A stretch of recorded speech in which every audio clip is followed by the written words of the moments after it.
একটা কারণ বললাম, নিমক হারাম হয়েন না, শুকরিয়া আদায় করেন আল্লাহর শুকরিয়া আদায় করার জন্য তার ইবাদত করেন। 2, নিজের আত্মাকে জুলুম থেকে বাঁচাতে, অত্যাচার থেকে বাঁচাতে, শান্ত করতে, প্রশান্তি দিতে, অস্থিরতা, হতাশা, দুঃখ, ক্লান্ত চিন্তা থেকে বাঁচাতে আল্লাহর দিকে ফিরে আসেন, আল্লাহকে স্মরণ করুন।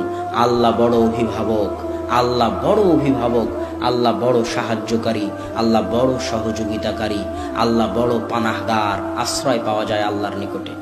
সম্মানিত উপস্থিতি, 3, আল্লাহ আপনাকে সৃষ্টি করেছেন তার ইবাদত করার জন্য পরীক্ষা হিসেবে। লিয়াবলুয়াকুম আইয়ুকুম আহসানু আমালা।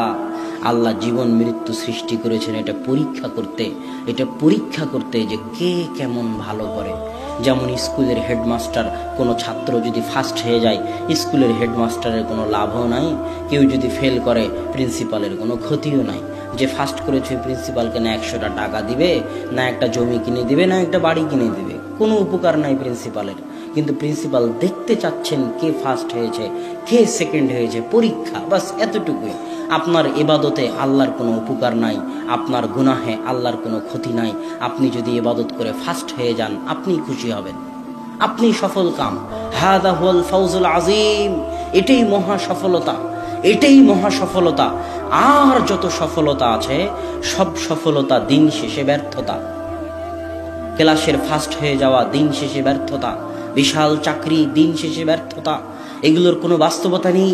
আর কিয়ামতের মাঠে সফল হয়ে যাওয়া আসল সফলতা, মহা সফলতা। তাই মানুষের উচিত কিয়ামতের মাঠে সফল হওয়ার চেষ্টা করা, কিয়ামতের মাঠে ফার্স্ট হওয়ার চেষ্টা করা, কিয়ামতের মাঠে জান্নাত পাওয়ার চেষ্টা করা।